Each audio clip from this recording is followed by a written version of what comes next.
Bonjour à toutes, bienvenue. Merci de vous être inscrite déjà. Merci de me rejoindre aujourd'hui pour cette conférence sur la transition professionnelle, 3 clés pour construire la prochaine étape. Ça s'adresse particulièrement à celles qui veulent changer de carrière, changer de poste, peut-être carrément changer de métier, se reconvertir ou au moins avoir un prochain poste, une prochaine mission en interne ou en externe qui soit plus motivante. Et on va voir quelles sont les raisons de changer et quels sont les points clés pour changer. Alors parfois, je vous disais, ça se fait facilement, ça se fait naturellement, puisqu'on a des transitions sans même y penser. Dans toute la première partie de carrière, souvent, on avance sans se poser de questions. On prend les postes comme ils viennent, on nous propose des promotions, on nous propose des nouveaux postes, etc. On découvre, on expérimente, tout va bien.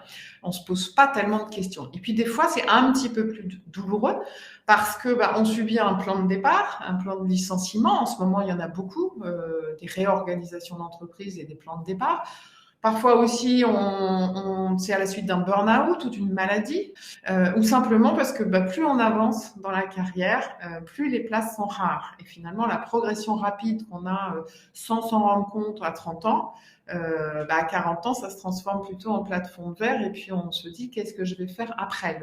Les possibilités se réduisent quand même aussi parfois. Donc là, aujourd'hui, je m'adresse plutôt à des salariés, donc des cadres, des dirigeants, des managers qui seraient en recherche du prochain poste en mobilité interne ou en mobilité externe ou à l'international, puisque tout ça peut se combiner aussi. Vous pouvez être peut-être RH. D'ailleurs, je veux bien que vous me disiez dans la chat box si vous êtes si vous êtes inscrite à cette conférence plutôt pour vous, pour votre transition professionnelle, ou alors parce que vous êtes RH et que vous souhaitez bien accompagner vos collaboratrices, soit dans leur promotion, soit dans les réorganisations, soit dans les plans de départ aussi qui sont prévus. Ça m'intéresse. Est-ce que c'est pour vous ? Est-ce que c'est en tant que RH pour vos collaboratrices ? Ou est-ce que c'est les deux, puisque finalement, vous pouvez être aussi amené à accompagner des collaboratrices et puis à vous occuper aussi de votre propre transition à vous. Et puis, je m'adresse aussi donc aux entrepreneurs, à celles qui veulent passer de salariat à l'entrepreneuriat et l'inverse, parce que j'ai aussi accompagné, j'ai une cliente il n'y a pas très longtemps qui est revenue de l'entrepreneuriat vers le salariat, avec une transition à l'international en plus, en changeant de pays, ou peut-être que vous êtes aussi conjoint expatrié, en recherche au départ ou au retour de continuer votre carrière d'une certaine façon dans un pays à l'international, ou de revenir à l'emploi après un moment où vous avez arrêté pour vous occuper de vos enfants, de votre famille, de votre conjoint. Alors, on va être ensemble pendant une petite heure. Ça va être assez dense, c'est toujours assez dense, j'ai beaucoup de choses à dire. Je vais évoquer avec vous les enjeux de la transition professionnelle. Je vais me présenter, vous allez vous présenter aussi pour que je sache particulièrement quels sont les aspects qui vous intéressent le plus dans la transition, parce que le sujet est vaste. Je vous parlerai aussi donc des 3 points clés pour une transition professionnelle réussie. Je vous présenterai à la fin aussi rapidement les parcours Global Coaching for Elle. Et puis, on finira la conférence avec vos questions, vos partages. Et puis, après la conférence, pour aller un petit peu plus loin sur vos contextes particuliers, vous voyez, il y a peut-être des choses qu'on peut évoquer, qu'on n'évoquera pas là parce que ça reste trop généraliste, qu'on pourrait évoquer en session d'exploration, en session premier contact. C'est un rendez-vous par Zoom ou par téléphone, entretien individuel, 30 minutes, pour voir votre contexte, échanger là-dessus, voir les premières actions que vous pouvez mettre en place, voir quels sont vos objectifs. J'ai pas de jugement ou d'avis sur quels sont les bons objectifs à atteindre. Donc, on clarifie vraiment vos objectifs et on voit ce que vous pouvez mettre en place. C'est sans engagement, c'est offert. Vous pourrez aussi poser toutes vos questions à cette occasion-là sur les programmes. Donc, n'hésitez pas à appuyer sur le bouton pour réserver. Quand vous appuyez sur le bouton, vous arrivez sur cet écran-là, vous choisissez votre fuseau horaire, ensuite vous choisissez les horaires, l'horaire qui vous convient. J'ai gardé plein de temps pour vous en novembre, et puis vos informations, et puis ça réserve directement le rendez-vous. Si vous ne trouvez pas de créneau horaire qui vous convient, envoyez-moi un petit mail ou via LinkedIn et on trouvera un créneau dans nos agendas. Alors, transition professionnelle, pourquoi changer? J'ai mis les deux questions ici. La transition professionnelle, de quoi on parle? C'est changer de job, changer de statut, changer de fonction, changer de mission, changer de secteur, changer de pays. Et c'est toujours important en prérequis de se poser ces deux questions. Pourquoi et pourquoi? Pourquoi en deux mots, c'est l'objectif. Qu'est-ce que vous cherchez dans cette transition professionnelle? Qu'est-ce que vous voulez trouver dans votre prochaine étape? Pourquoi en deux mots? Ça peut être booster sa carrière, ça peut être d'augmenter ses revenus, ça peut être de développer ses compétences, ça peut être de développer ses responsabilités, ça peut être de se sentir pleinement soi-même ou de se sentir plus aligné avec les valeurs de l'entreprise. J'ai accompagné l'année dernière une manager dans une entreprise qui était dans un programme de leadership, c'était du coaching de leadership, et puis finalement elle s'est dit moi je suis plus du tout alignée sur les valeurs de l'entreprise, et elle a négocié avec son entreprise pour que ce coaching se transforme en un coaching de quitter son job et de rechercher le prochain job, un coaching de transition, ce qui n'a pas été simple d'ailleurs, mais parfois ça arrive aussi. Se sentir pleinement soi-même, découvrir autre chose. On peut avoir aussi envie de découvrir un autre secteur. Si on passe d'une très grande entreprise, ça peut être de découvrir l'environnement des startups ou l'inverse, de découvrir un autre pays, une autre culture, de sortir de la routine aussi. On va voir dans le pourquoi en un mot que la routine, le manque de motivation, la fatigue, l'usure est une vraie motivation pour avoir une transition, pour entamer une transition professionnelle. Et donc, on se dit, pour cette transition professionnelle, le moyen pour avoir cet objectif, pour atteindre cet objectif, le moyen, c'est de passer par une promotion, d'intégrer le CODIR, par exemple, de changer de pays, d'aller chercher ailleurs, de changer de poste, de changer de secteur, de postuler, de se reconvertir, de créer son activité aussi. Il y a de plus en plus d'activités autonomes, indépendantes, de consultants, d'activités qui sont externalisées aussi. C'est un fonctionnement du monde du travail aujourd'hui. Les consultants, les indépendants avec des fonctions qui sont externalisées de l'entreprise, qui est de plus en plus fréquent. Et ça peut être aussi, je vous le disais, de revenir au salariat pour se sentir plus en sécurité quand on a du mal à gérer son activité autonome en tant qu'entrepreneur. C'est pas toujours facile non plus. Alors les configurations sont multiples. Effectivement, on peut être aussi, on peut avoir envie de booster sa carrière en partant à l'étranger, en intégrant un CODIR et en changeant de secteur. Les uns et les autres ne sont pas exclusifs les uns des autres. Et le pourquoi en un mot, donc pourquoi, vers quoi vous allez, on voit bien qu'il y a des motivations différentes. Le pourquoi en un mot, c'est quoi le contexte qui crée, qui provoque cette envie, ce besoin de changer? Ces deux questions, elles sont vraiment importantes à clarifier pour vous. Déjà, vous poser et vous dire pourquoi j'ai envie de changer, ou je réfléchis à changer de carrière. Il faut faire attention parce que des fois, on est un peu fatigué par quelque chose. On change de motivation aussi en vieillissant. On n'a pas les mêmes envies à 20 ans et à 50. On n'a pas les mêmes besoins, on n'a pas les mêmes structures familiales, on n'a pas les mêmes motivations, tout simplement. Mais des fois, on se sent plus très bien dans un environnement. On a un peu l'impression que l'herbe serait plus verte ailleurs, alors qu'en fait, il suffit de changer un curseur. Il suffit de réajuster un curseur, travailler plus en expert, plus solo plutôt qu'en équipe, ou l'inverse. Travailler plus en télétravail que sur site, voilà, changer de service dans la même boîte. Enfin, des fois, il suffit de changer un petit élément dans son contexte, dans sa situation professionnelle, pour réajuster, pour déjà se sentir beaucoup mieux. Donc, se poser la question du pourquoi en un mot. Qu'est-ce qui crée ce besoin de changer, cette envie de changer? Ça peut être le manque de motivation, la lassitude. On a l'impression de tourner en rond, de refaire toujours la même chose. On a besoin de nouveaux challenges, on a besoin de se développer un peu. Soit j'en ai parlé, plus aligné sur les valeurs de l'entreprise. Il y a une culture d'entreprise qui a changé, ou nous, on a changé et on a besoin d'aller voir ailleurs. Ça ne correspond plus à ce qu'on a envie de défendre tous les matins en arrivant au bureau. Ou alors on n'aime plus ce qu'on fait du tout, on a envie de changer de voie. Donc là, on est dans la reconversion. Parfois, on a l'impression d'avoir atteint ses propres limites. Hein. Il y a trop de pression, on a besoin de retrouver un peu de souffle, un peu de temps, un peu d'énergie. Et des fois, c'est juste une question d'organisation justement, hein, d'énergie, de prendre du recul, de sortir un peu de l'exécutif. C'est pas toujours changer de job ou changer d'entreprise. Quand on a l'impression d'avoir atteint ses limites, là, on va plus travailler sur le plafond de verre justement. Parfois, ça peut être parce qu'on a arrêté sa carrière pendant, je vous le disais, 2 ans, 5 ans, 10 ans pour s'occuper des enfants, pour accompagner son conjoint. Et là, il est temps de reprendre parce que le trou dans le CV, il commence à être conséquent. On se dit à un moment donné, ce sera plus possible de raccrocher les wagons. Donc, il y a une urgence à revenir dans le monde du travail. C'est pas si simple non plus. Soit on subit une transition, hein, un plan de départ. On en a parlé aussi, burn-out, déménagement, etc. Et on est obligé de chercher le prochain poste.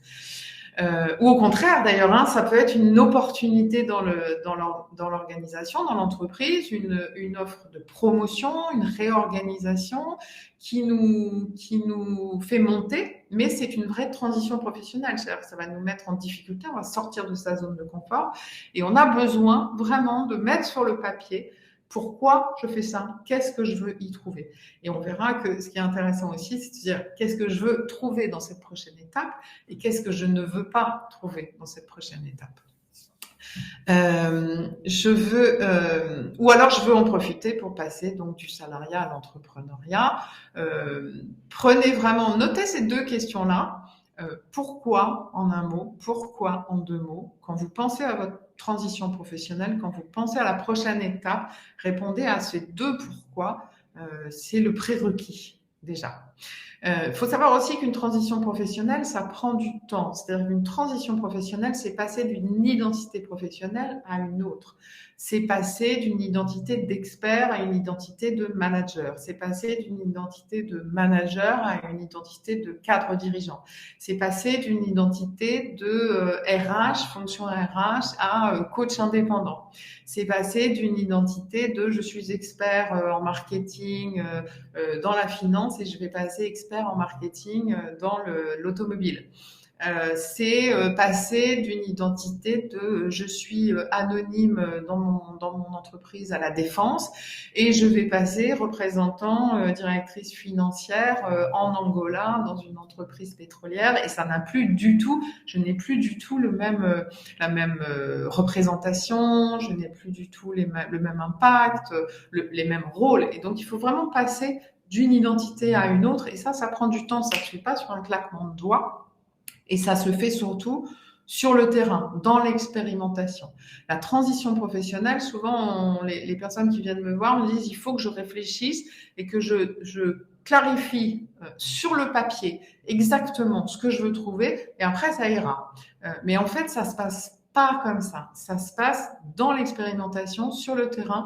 On imagine, on pose des options, on teste, on y va, on rencontre. Des fois, on a en tête une prochaine étape qui paraît géniale. Et puis en fait, quand on découvre le milieu, quand on se frotte un petit peu aux gens qui travaillent dans ce secteur-là, dans ce milieu-là, qui font ce métier-là, etc., on se dit, sur le papier, ça me plaît beaucoup, mais en fait, je vais pas passer 5 ans, 10 ans dans cette équipe-là, dans ce contexte-là, avec ces gens-là, dans cette organisation-là, c'est pas moi. Ça me plaît bien, mais finalement, ça ne me convient pas. Donc, il faut vraiment aller tester aussi. Et ça prend du temps.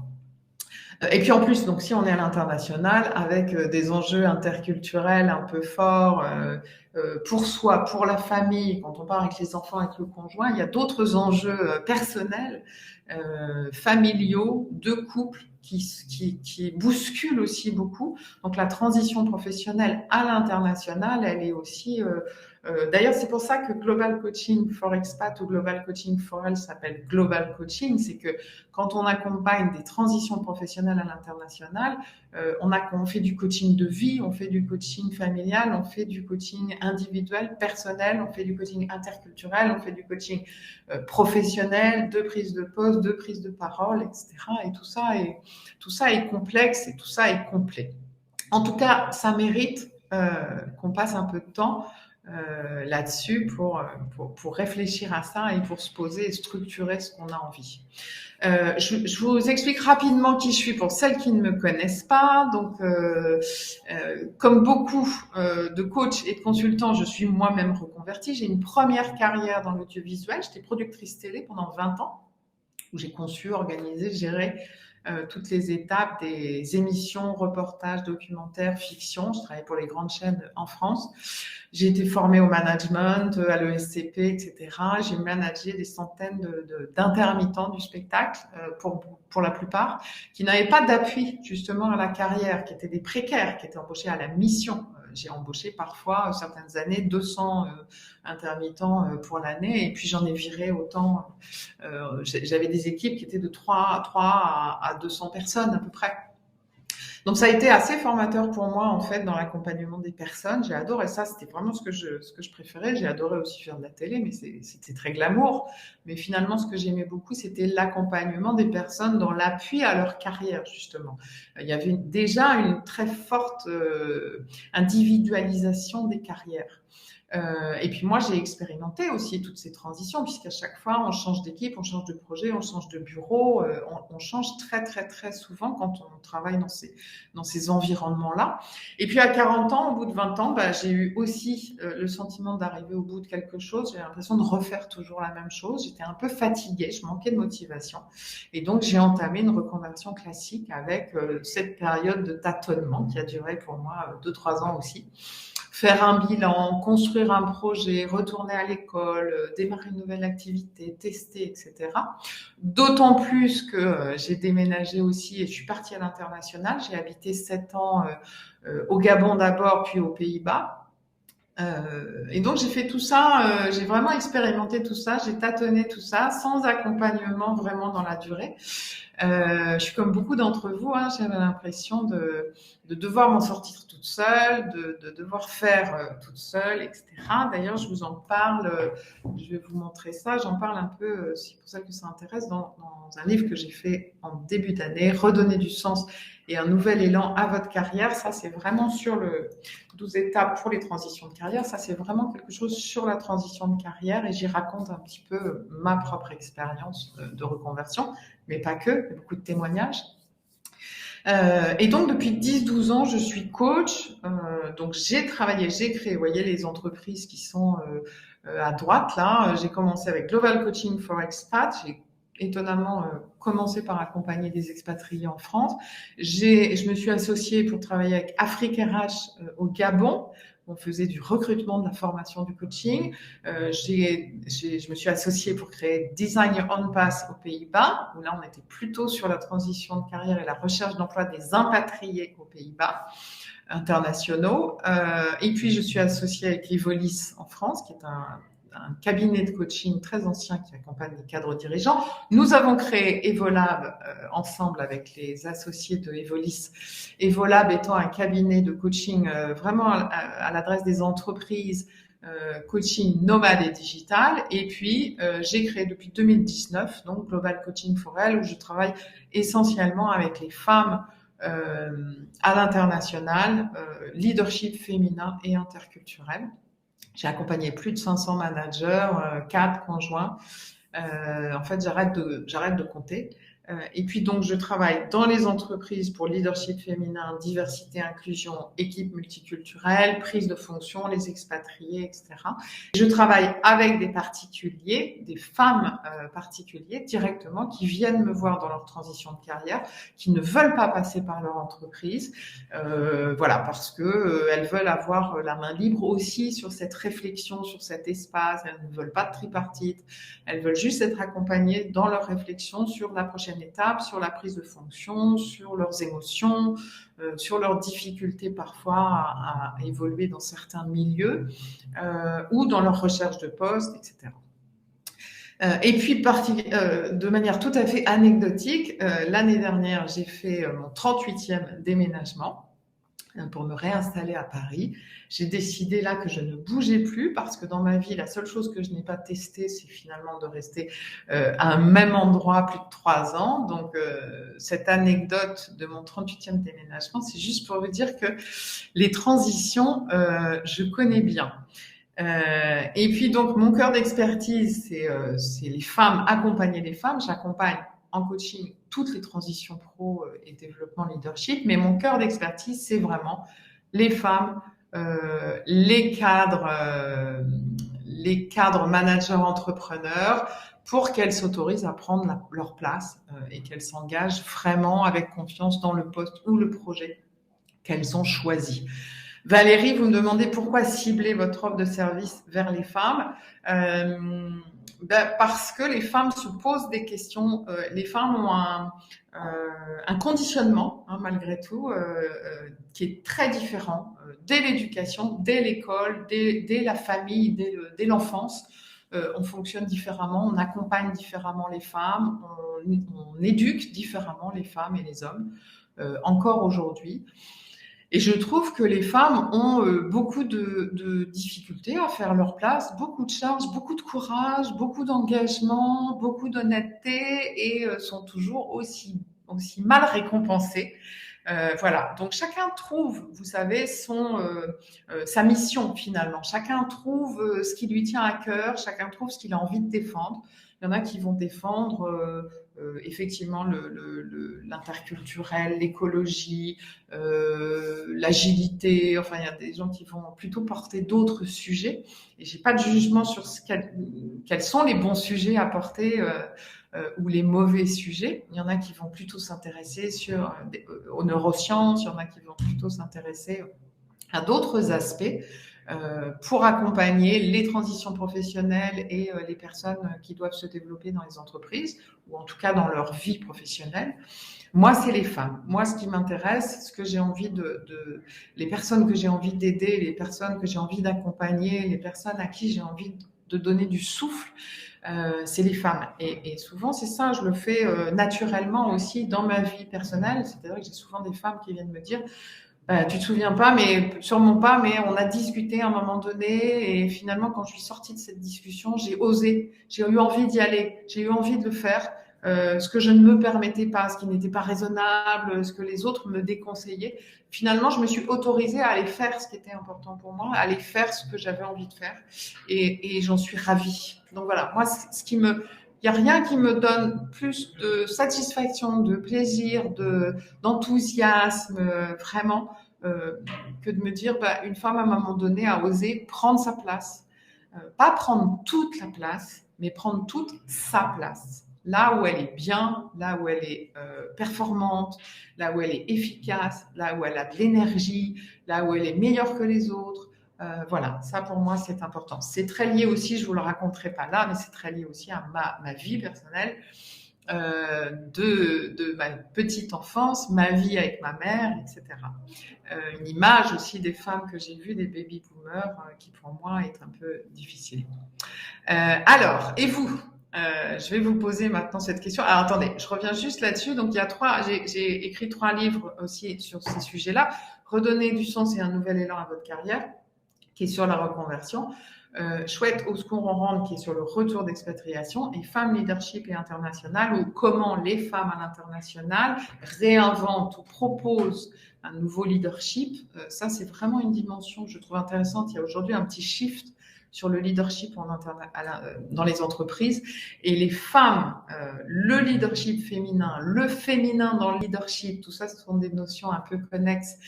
Et l'international et l'interculturel me semblent être des leviers très, très intéressants pour inventer un nouveau leadership.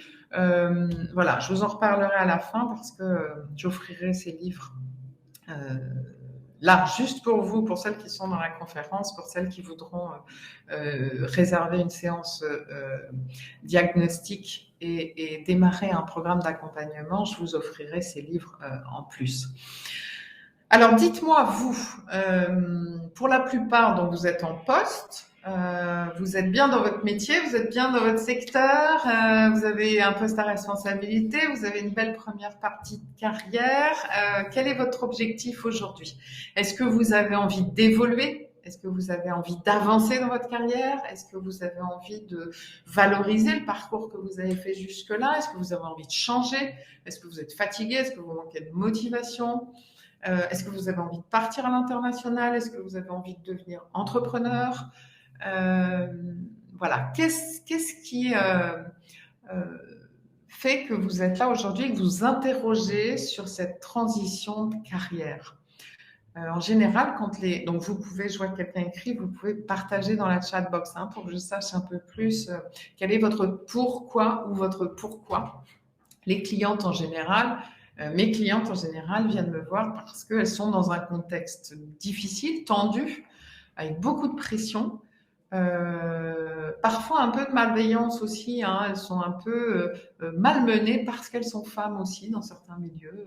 Les hommes sont plus virulents, leur coupe la parole, on en parle, du manterruption, du mansplaining.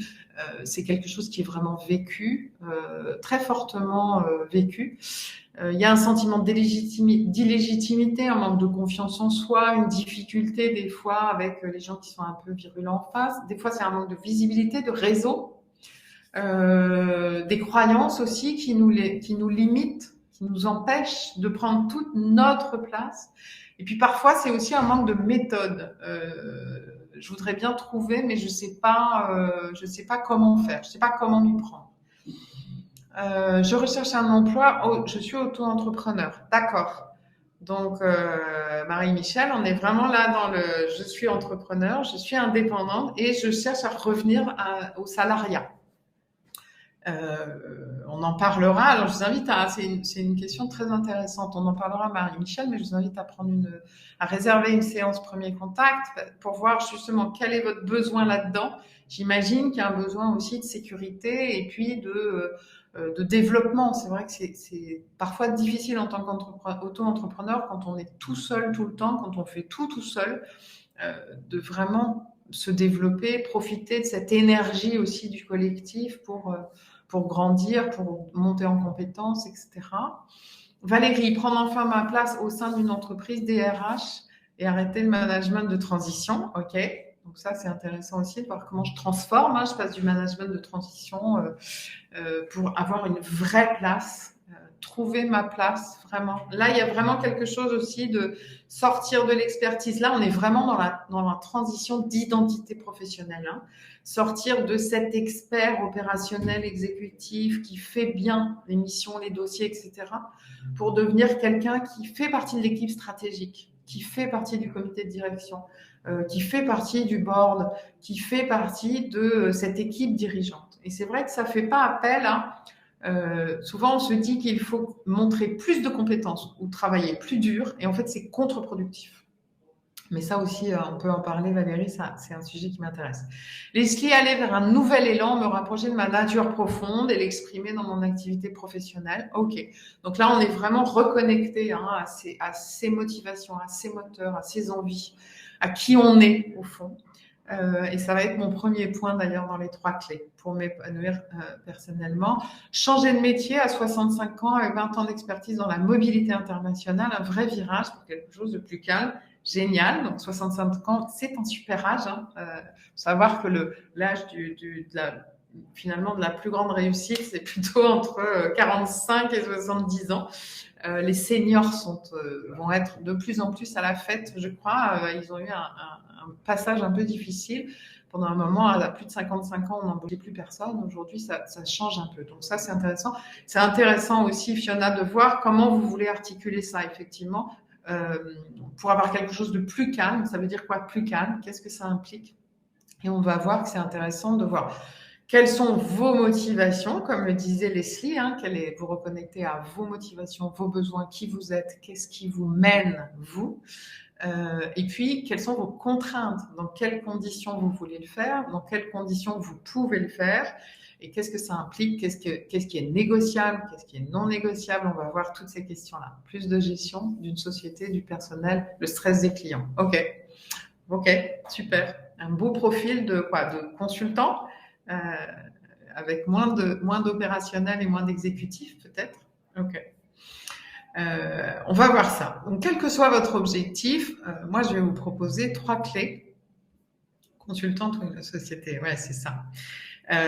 Trois clés. L'avantage du consultant, je reviens juste, je ferme la parenthèse après. L'avantage du consultant, c'est quand on fait du conseil ou du consulting, c'est d'abord on peut mettre à profit toute son expertise, toute son expérience, on devient un peu mentor, on peut transmettre aussi. Et puis c'est aussi effectivement les métiers qui sont les mieux payés, les mieux rémunérés encore aujourd'hui.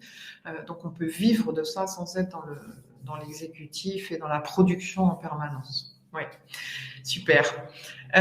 Donc trois clés. Trois clés aujourd'hui qui sont très inspirées. Moi, j'aime beaucoup cette notion de Simon Sinek, le why, how, what, le golden cycle. Vraiment partir de soi. C'est important de partir de soi pour aller vers l'extérieur. Je vois beaucoup, notamment moi j'ai accompagné beaucoup de gens à l'international et j'ai accompagné beaucoup de conjoints aussi à l'international qui partent à l'inverse, c'est-à-dire qu'ils se disent moi je suis dans une situation un peu compliquée, je ne sais pas quelles sont mes compétences, mon employabilité dans ce métier-là, ou des femmes qui ont arrêté leur carrière, etc. et qui se disent voyons quel est le marché, quelles sont mes opportunités autour, et puis je vais m'adapter là-dedans. Je vais trouver, je vais faire, etc. Le problème, quand on part de l'extérieur, quand on part de l'environnement, de ce que nous propose notre environnement, c'est qu'on se réduit petit à petit. On dit, oui, je pourrais faire de la vente, oui, je pourrais travailler dans tel truc, il demande, oui, ça, je peux le faire. Et puis, c'est pas très engageant, et puis, même si je suis pas très légitime ailleurs, même si j'ai pas démontré, etc., je pourrais le faire. Et en fait, on descend les marches, on descend l'escalier petit à petit. Quand on réagit, quand on fait cette transition professionnelle en réaction à l'environnement. Ce qui est très important, c'est de partir de soi, de partir de soi à l'inverse, de vraiment planter les graines, être dans les racines, savoir qui on est, ce qu'on veut, quelles sont nos valeurs, etc. Donc partir du cœur pour aller vers l'extérieur. Donc on va parler de 3 étapes: explorer, transformer, partager. On part de soi, quelle que soit votre situation, que vous soyez en promotion interne, que vous soyez en recherche de poste, que vous soyez en reconversion, construction d'une entreprise indépendante ou retour au salariat, ces 3 étapes-là, explorer, transformer, partager, vont vous permettre de faire les premiers pas, de construire quelque chose en tout cas qui soit solide pour la suite et non pas quelque chose sur du stable. Alors, la première clé, explorer. Première clé, c'est reconnecter à soi. C'est le premier cercle, c'est vraiment très interne, personnel, individuel. C'est bien se connaître déjà, bien savoir qui on est. Quels sont mes points forts, quelles sont mes compétences, quels sont mes talents, quelles sont les choses que j'ai acquis par l'expérience, quelles sont mes expertises d'un domaine, d'un poste, d'un secteur. Quel est mon sentiment d'efficacité personnelle aussi, là où je me sens compétente, là où je me sens motivée, là où j'ai confiance en moi, j'ai confiance en ma capacité. Le sentiment d'efficacité personnelle, il n'est pas général, il n'est pas global, il n'est pas permanent, il s'adresse à certains secteurs, certaines activités, certaines expertises. C'est important d'identifier ça. Où est-ce que vous êtes efficace? Où est-ce que vous êtes en confiance?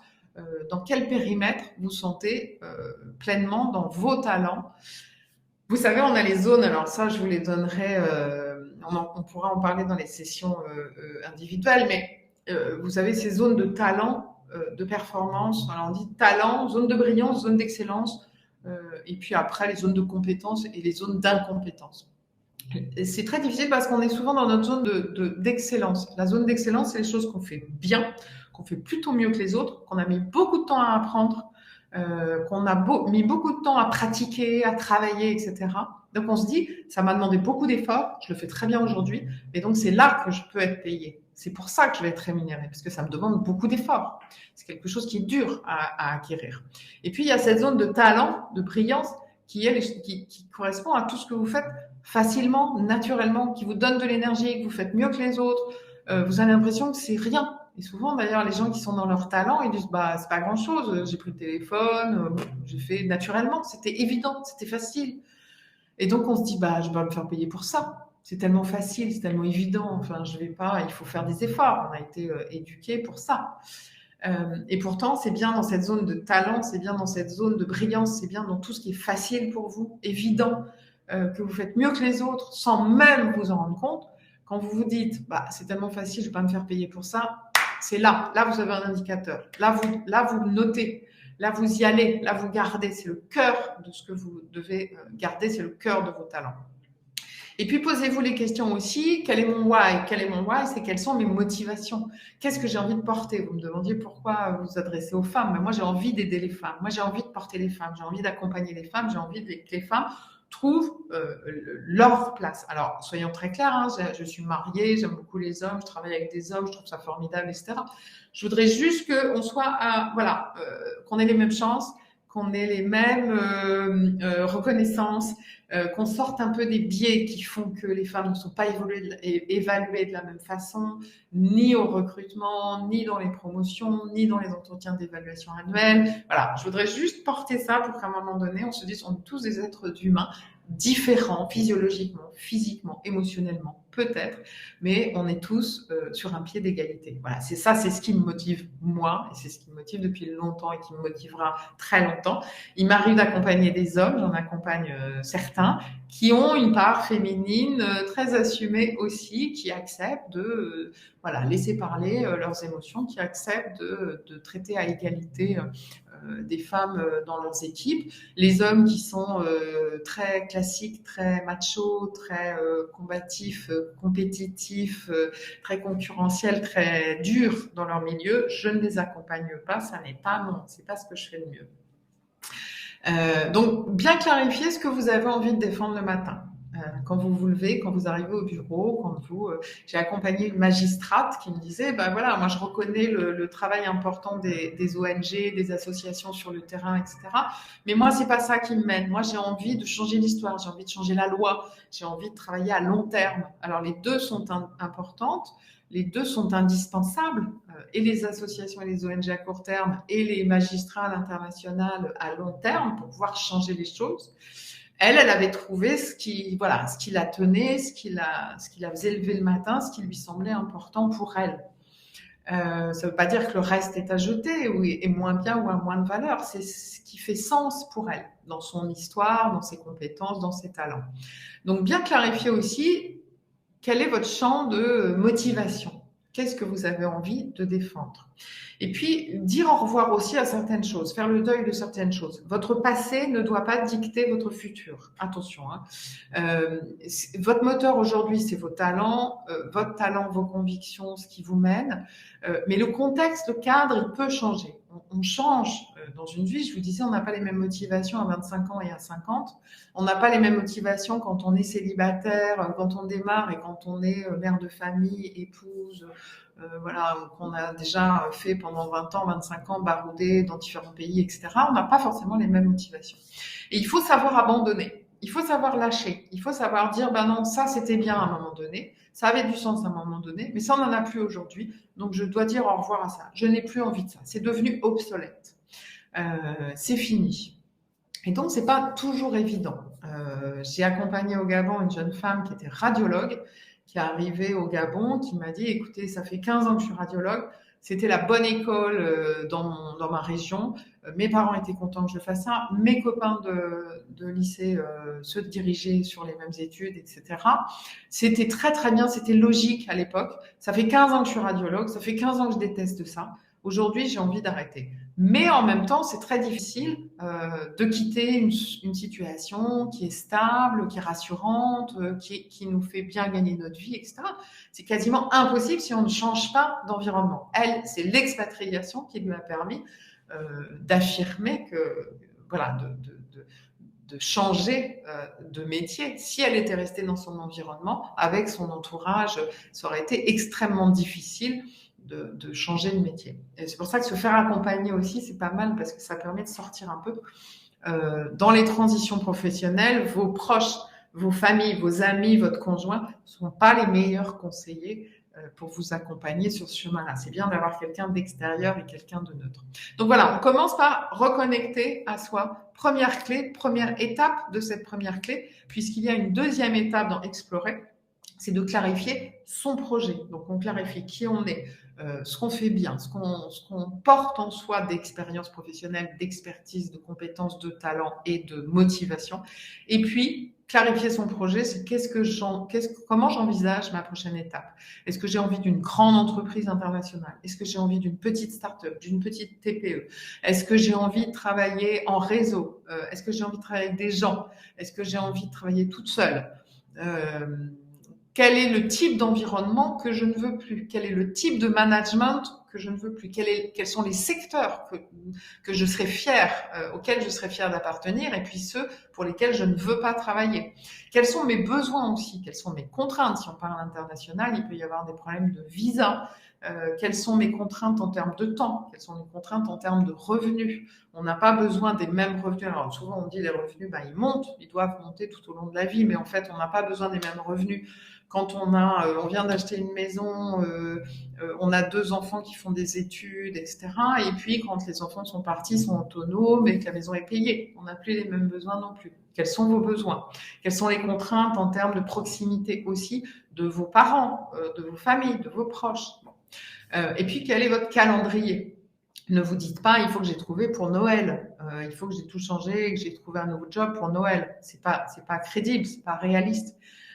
En même temps, si vous me dites, j'ai envie de changer pour dans 10 ans, c'est un peu long. Donc, je vous disais tout à l'heure, une transition professionnelle, changer d'identité professionnelle, il faut compter 2-3 ans.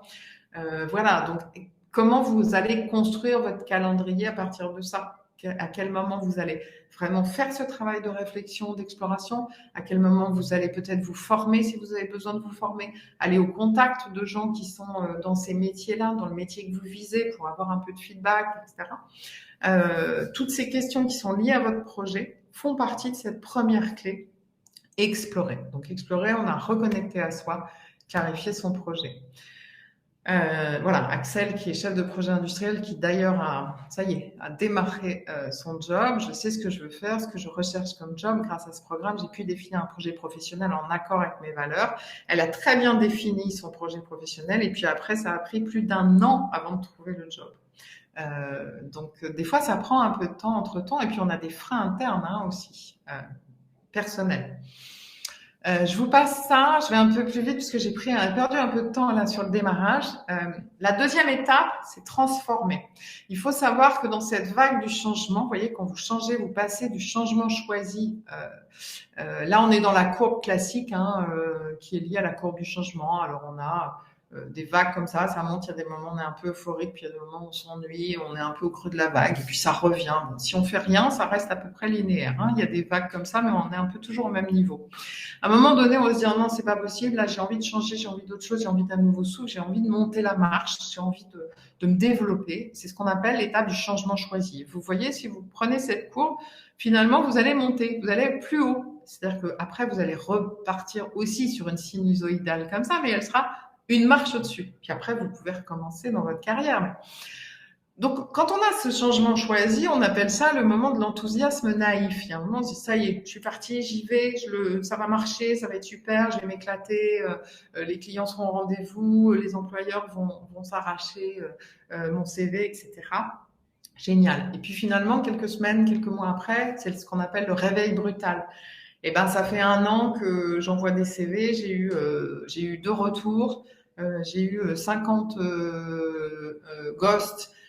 Les gens m'ont même pas rappelé, m'ont rien dit. Je sais pas comment j'arrive au bout de mes indemnités, je sais pas comment je vais faire. Ou finalement, la petite entreprise que je voulais créer, c'est pas si simple que ça. J'arrive pas à me payer, j'arrive pas à gagner ma vie avec ça, j'arrive pas à trouver mes clients.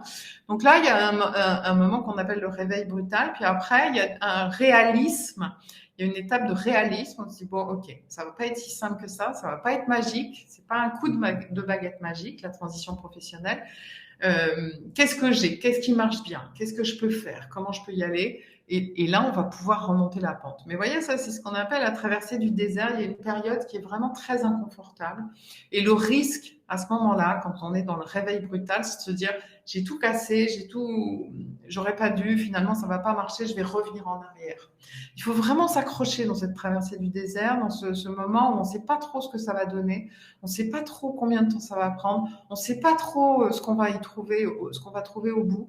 Il faut vraiment accepter de traverser cette période-là. Donc, quand on est en transition professionnelle, à moins que vous cherchiez juste une promotion, vous êtes en sécurité dans votre poste, il n'y a pas de souci, etc. Mais si vous voulez vraiment changer, une reconversion, changer de type d'entreprise, de culture d'entreprise, trouver un nouveau job un peu différent de ce que vous avez là, ou en mobilité externe ou à l'international, faut vraiment accepter que vous allez avoir cette traversée du désert et qu'il faut gérer l'incertitude, gérer le stress que ça va générer. Vous dire, je ne comprends pas tout pour l'instant, mais à un moment donné, ça va s'éclairer. À un moment donné, je comprendrai. Les pièces du puzzle vont se mettre en place, etc. Tout ça, c'est déjà une première chose. Ensuite, il faut mettre à jour ses croyances, ses propres croyances, ses propres freins. On se rend compte souvent que les femmes se freinent elles-mêmes par rapport à des projections, par rapport à des croyances qu'elles construisent. Il y a eu un sondage où les femmes estimaient qu'il était plus facile pour les hommes de mettre en avant leurs compétences, d'être reconnus pour leur travail par leurs collègues, de faire leur autopromotion, d'accéder à un poste à responsabilité, d'obtenir une promotion, une augmentation. On se rend compte que les femmes ne demandent pas d'augmentation, ont du mal à aller demander une promotion. Elles se disent, j'ai bien travaillé, j'ai bien fait ce qu'on me demandait, ce qu'on attendait de moi. Donc, les gens le savent, les gens le voient. Ils devraient me proposer. Mais non, les gens ne le voient pas. Votre manager ne le voit pas. Votre manager, il répond juste à lui ce qu'il a besoin de produire. Mais si vous ne voulez pas, si vous n'êtes pas proactif sur cette visibilité, sur cette promotion de vous-même, sur ce personal branding que vous allez faire, sur raconter votre projet, raconter vos réussites, raconter qui vous êtes. Ça n'est pas se vanter. Parler de soi n'est pas se vanter. Parler de soi et permettre à votre interlocuteur de comprendre, de savoir ce que vous pouvez lui apporter. Et c'est très important, c'est pas juste pour vous et votre carrière, c'est très important aussi pour le contexte, pour l'environnement, pour l'entreprise, de savoir à qui ils ont affaire et ce que vous pouvez leur apporter. Si vous ne le faites pas vous, c'est pas eux qui vont aller chercher. Ils vont aller chercher la personne qui leur montre, évidemment, qui rend visible ses qualités, ses atouts, ses forces et ce qu'elle peut apporter à l'équipe, à la mission, au projet. Donc ça, c'est vraiment un blocage à dépasser. Penser qu'on va venir nous chercher si on est une bonne élève, si on fait bien les choses, si on répond bien à la demande, etc. Et augmenter sa visibilité, être très proactif sur cette propre visibilité-là. Et puis, il y a cette solitude de se dire, je devrais m'en sortir toute seule, je dois faire toute seule. Il y a aussi l'idée de ne pas oser demander à son conjoint si on veut partir à l'international, si on veut plus de disponibilité pour prendre un poste qui demande beaucoup d'investissement, d'engagement. On va pas oser demander à son conjoint parce que les hommes vont pas vouloir mettre de côté leur carrière ou se mettre un petit peu en retrait ou prendre en charge la famille. Donc je n'ose pas demander ça. Ça, c'est des choses à poser sur la table aussi à la maison. Il y a aussi donc ces freins de se dire je dois être parfaite partout, je suis indispensable, j'ai besoin de finir la mission actuelle, il faut que j'aille au bout de cette mission avant de démarrer une autre mission, de chercher quelque chose pour moi. On se rend compte souvent que aller au bout de la mission actuelle, il y a toujours des priorités qui se rajoutent, des choses, des urgences, etc. Et que le après que c'est souvent un peu loin en délai. Et puis le besoin de tout contrôler, de tout comprendre, de maîtriser tous les sujets avant d'y aller, d'avoir 100% des compétences avant de postuler, etc. Tout ça sont des freins personnels internes contre lesquels il faut lutter et qu'il faut dépasser. Ok. Et puis la deuxième clé, transformer, il y a évidemment garder l'équilibre, parce que ce que je vous disais, ça prend du temps, c'est un vrai changement avec beaucoup de frustration, beaucoup d'inconnus, beaucoup d'incertitudes entre-temps, et il faut vraiment tenir la distance, donc avoir une bonne organisation, une bonne méthode, prendre soin de soi, bien se nourrir à tous les niveaux, émotionnel, intellectuel, physique, avoir une bonne hygiène de vie, vraiment pour tenir la distance. On a vu des burn-out de recherche d'emploi. Trouver le bon rythme, ni trop peu, ni trop. C'est comme dans les prises de poste. C'est bien de travailler beaucoup quand on prend un poste, une nouvelle fonction. Mais au bout de 3 mois, 6 mois, c'est important de prendre un peu de recul parce que sinon, au bout de 2 ans, 3 ans, vous êtes cramé. Et puis, de trouver un binôme ou un accountability partner pour pouvoir justement voir là où il faut lâcher un petit peu. Et puis là où on peut donner un petit coup de collier, c'est bien d'avoir quelqu'un un peu extérieur qui peut vous accompagner là-dessus.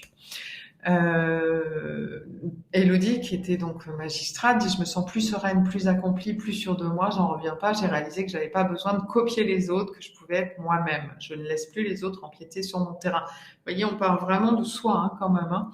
J'ai appris à dire non. Ça, on est dans les freins aussi. Est-ce que je dois dire oui à tout, sinon je vais pas faire plaisir, les gens vont plus m'aimer. Et je sais aujourd'hui m'épargner des combats inutiles, ça rend la vie tellement plus facile. La troisième clé, c'est de partager, c'est d'activer les bons réseaux, d'être visible et surtout de trouver où sont les bons réseaux. Il y a 3 types de réseaux. Hein. Il y a votre réseau personnel, c'est les gens qui vous font du bien, en qui vous avez confiance, avec qui vous avez plaisir à échanger, c'est vos amis le plus. Il y a un réseau opérationnel, c'est les gens qui vous permettent d'aller au bout de votre mission, qui vous permettent de réaliser ce que vous avez à réaliser dans votre cadre professionnel. Et puis, il y a un réseau stratégique. Le réseau stratégique, c'est ceux qui vous permettent de prendre du recul sur votre secteur, sur ce qui va se passer, d'anticiper un peu ce qui va se passer dans l'entreprise, dans le secteur, qui vous aide aussi à avoir plus de visibilité dans votre organisation, dans votre entreprise, qui vous donne les bons contacts, qui vous font prendre un peu de hauteur, qui vous donnent un peu de recul, qui vous aident dans votre carrière pour la prochaine étape. Ce réseau stratégique, souvent, on n'entretient pas bien, on ne le développe pas bien, et c'est vraiment ce réseau stratégique-là que vous avez besoin de développer dans la transition professionnelle. Trouvez les bons contacts en entreprise, trouvez les bons contacts à l'extérieur, trouvez les bons mentors, et puis trouver les bons appuis aussi en couple, en famille, et éventuellement en coaching ou en partage d'expérience. Faites appel aussi aux réseaux, les réseaux de femmes dans les entreprises pour celles qui sont dans les grandes entreprises.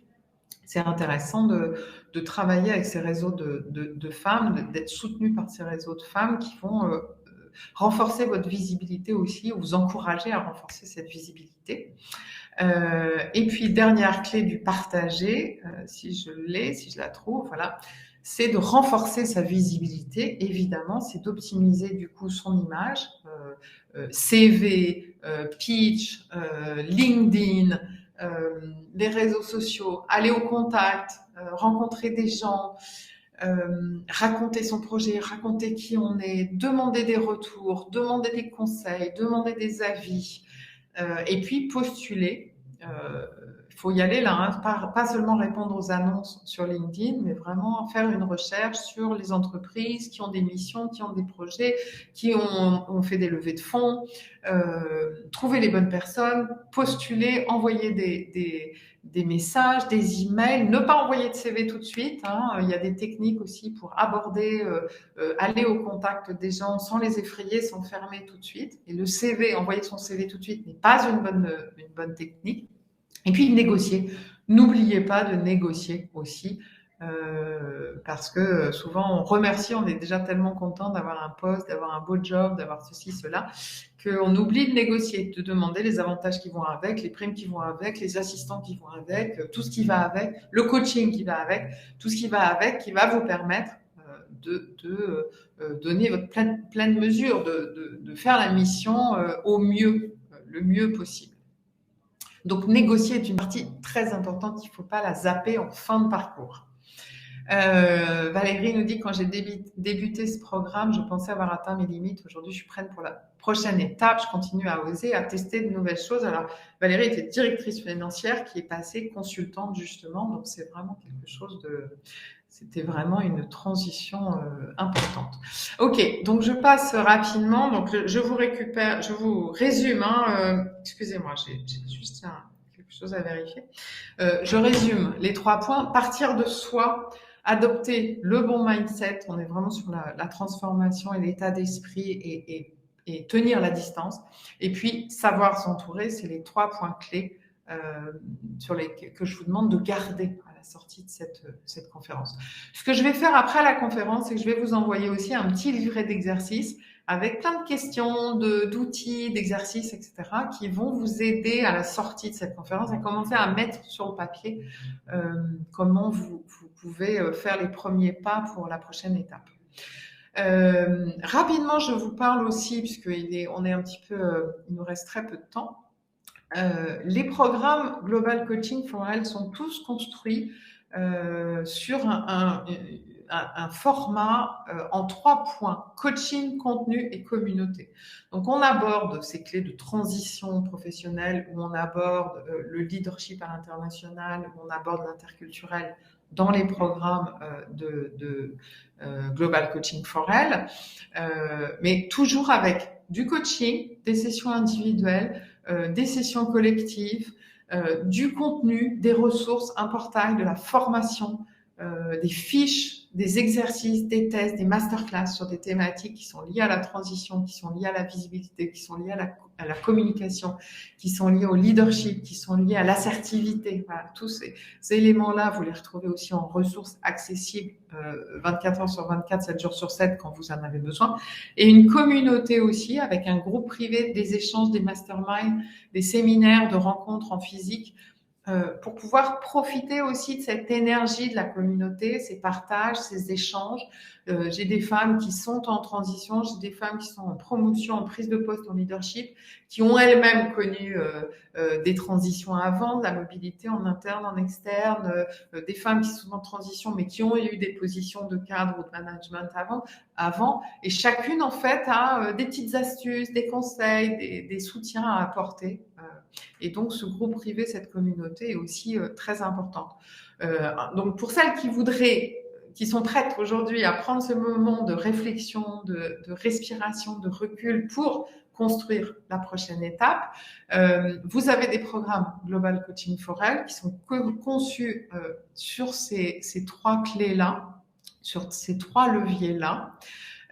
Et vous avez en fait 2 programmes principaux qui sont le Career Relaunch, qui est de la reconversion, de la transition professionnelle. Là, je construis la prochaine étape.